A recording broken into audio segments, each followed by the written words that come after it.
Indonesia adalah negeri yang kaya dengan kekayaan alamnya. Indonesia menjadi tempat untuk kita hidup rukun dan damai. Tapi negeri kita ini tidak berdiri begitu saja. Banyak kepedihan-kepedihan masa lalu yang dialami negeri kita. Dari penjajahan koloni Belanda yang mengeruk kekayaan alam kita, kemudian dilanjutkan oleh penjajahan kolonial Jepang yang terkenal dengan sistem Romusa, yang menelan banyak korban berjatuhan. Setelah merdeka pun bangsa kita masih dilanda ujian. Aksi pemberontakan PKI 1965 benar-benar menggemparkan bangsa kita kala itu. Bayangkan saja, aksi pemberontakan itu menewaskan 6 jenderal dan 1 perwira hanya dalam waktu 6 jam.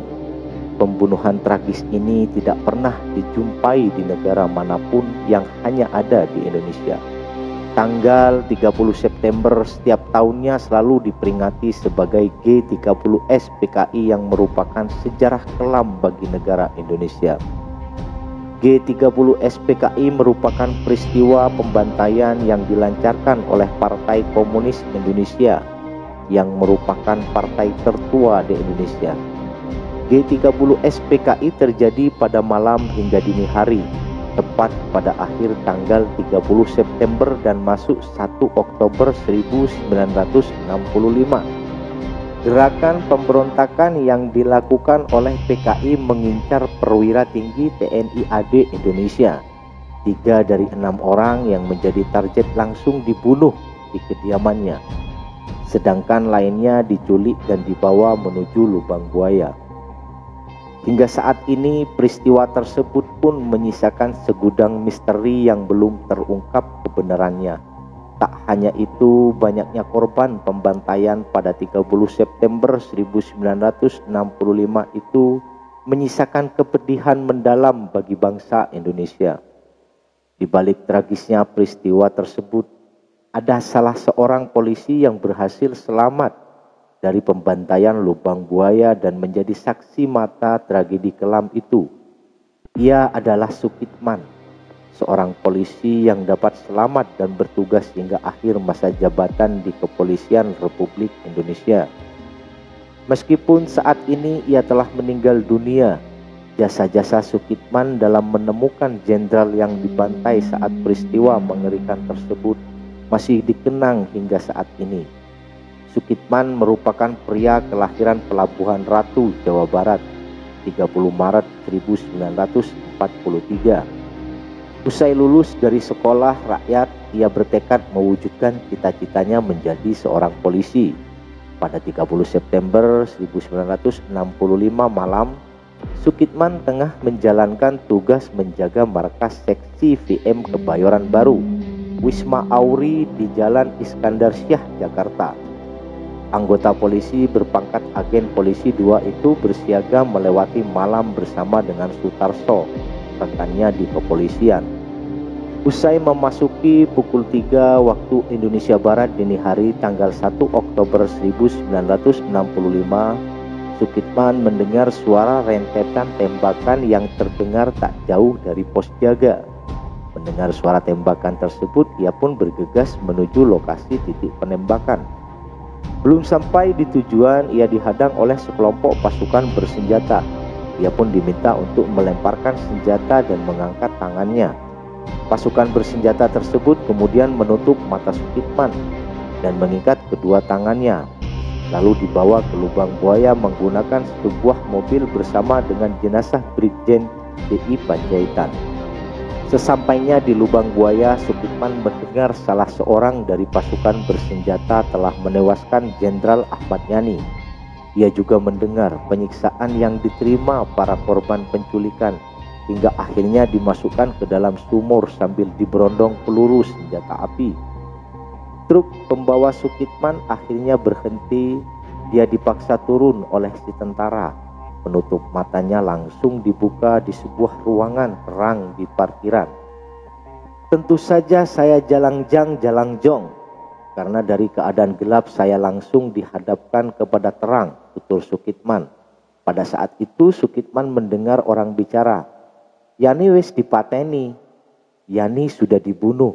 Seorang tentara kemudian menghampirinya. Tahu sandranya seorang polisi, Sukitman kemudian diseret ke dalam tenda. Tentara tersebut kemudian lapor kepada atasannya. Pengawal Jenderal Panjaitan ditawan. Sukitman menuturkan kala itu keadaan remang-remang. Seluruh sudut ruangan tak lepas dari pengamatan Sukitman. Ada orang yang terlentang dengan banyak darah.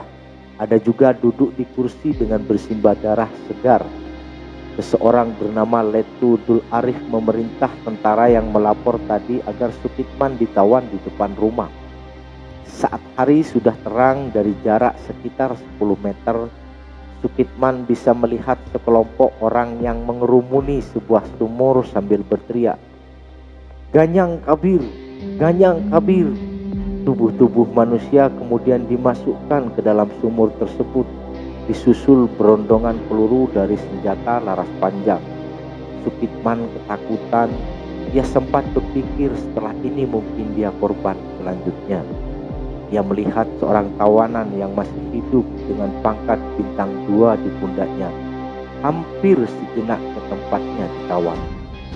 Setelah tutup matanya dibuka dan ikatannya dibebaskan, di bawah todongan senjata, sandera itu dipaksa untuk menandatangani sesuatu. Tapi kelihatan ia menolak dan memberontak. Orang itu diikat kembali, matanya ditutup lagi, dan diseret dan langsung dilemparkan ke dalam sumur dalam posisi kepala di bawah, ucapnya. Usai mengeksekusi, para tentara sadis mengangkuti sampah menutupi sumur tempat memendam para korbannya. Di atas sumur kemudian ditancapkan pohon pisang. Diharapkan dengan cara begitu perbuatan kejam mereka sulit dilacak.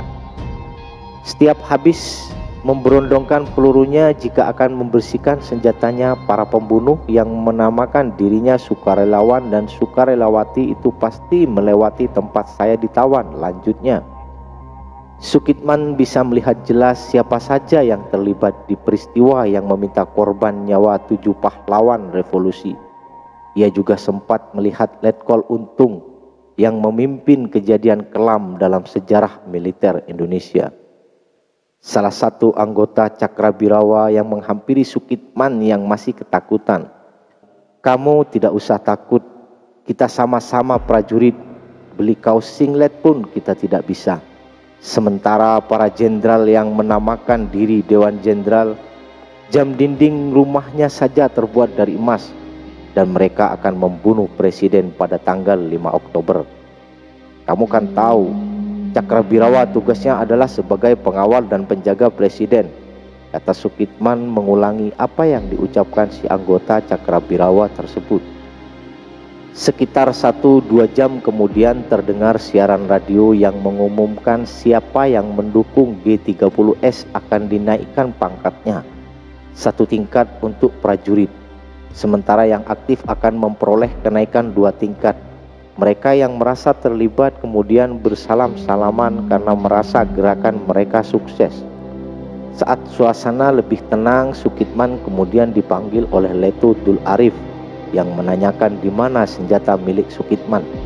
Sukitman kemudian menceritakan apa yang terjadi ketika ia berada di daerah Kebayoran. Akhirnya senjata tersebut bisa ditemukan dalam keadaan patah. Merasa Sukitman bukan musuh tapi teman senasib, pada Jumat sore itu Sukitman diajak menuju Halim bersama iring-iringan pasukan. Sesampainya di gedung Penas, pasukan diturunkan di lapangan, sementara Sukitman masih bersama Dul Arif. Pada malam harinya, orang yang mengawasi tawanan malah mengajak Sukitman untuk mengambil nasi. Sukitman lantas menanyakan kemana dirinya akan dibawa. "Ke lubang buaya tempat para jenderal dibunuh," jawab Kopral Iskak. "Pada waktu itulah saya baru tahu bahwa yang dikatakan Ganyang Kabir itu para jenderal," ungkap Sukitman. Selesai mengambil nasi, mereka segera kembali ke gedung Penas untuk membagikan kepada para pasukan. "Kita kembali menuju gedung Penas itu. Saya sempat turun untuk membeli rokok. Saya pikir mendingan saya terus pulang saja," kata Sukitman. Namun niatan tersebut dilarang oleh Kopral Iskak yang menjadi sopir, dengan alasan dirinya juga pulang ke Tanah Abang. Ternyata Iskak adalah supir Letkol Untung. Sukitman akhirnya tertidur dan baru bangun esok harinya. Ketika itu pasukan semakin banyak dan sudah berganti pakaian. Tapi kesempatan untuk melarikan diri sama sekali tidak mungkin. Karena merasa pusing, Sukitman kemudian masuk ke kolong truk dan berbaring. Ia menggunakan helm sebagai ganjal kepala. Senjatanya yang patah ia simpan di dekatnya. Kepalanya ia ikat dengan menggunakan skraf yang sebelumnya digunakan oleh para pemberontak. Ia kemudian benar-benar tertidur pulas. Meskipun saya mendengar bunyi tembakan gencar, entah mengapa mata saya tidak mau diajak kompromi untuk melek, katanya. Sore harinya ia terbangun. Dia mendapati dirinya untuk sendirian. Semua anggota pasukan tidak kelihatan satupun. Truk juga masih berjejer. Keadaan yang lenggang dirasa sebagai keuntungan untuk Sukitman untuk bisa pergi. Tiba-tiba datang pasukan tentara yang kemudian diketahui mencari jejak anggota yang terlibat G30S. Pasukan itu mengenakan tanda pita putih. Prinsip saya, kalau pakai pita putih itu PMI, jadi tidak mungkin menangkap tawanan dan dibunuh, tutur Sukitman. Karena tidak ada siapa-siapa lagi, Sukitman pun diperiksa. Tanpa banyak tanya, saya segera diberi pita putih dan langsung dibawa ke markas Cakrabirawa yang terletak di belakang Istana Negara, yang sekarang menjadi gedung Binagraha, kata Sukitman. Sukitman menceritakan tentang apa yang dialaminya.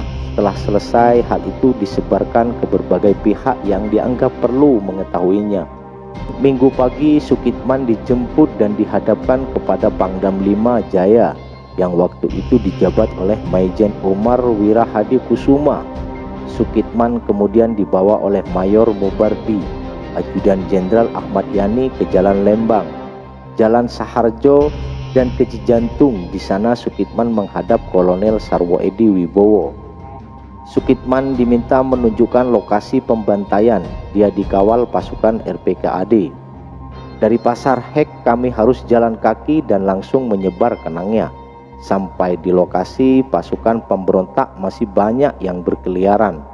Mereka diberi ultimatum, jika tidak menyerah akan segera ditembak. Akhirnya RPKAD dapat menguasai keadaan dan bisa menemukan sumur yang digunakan untuk menyembunyikan jenazah para pahlawan revolusi itu.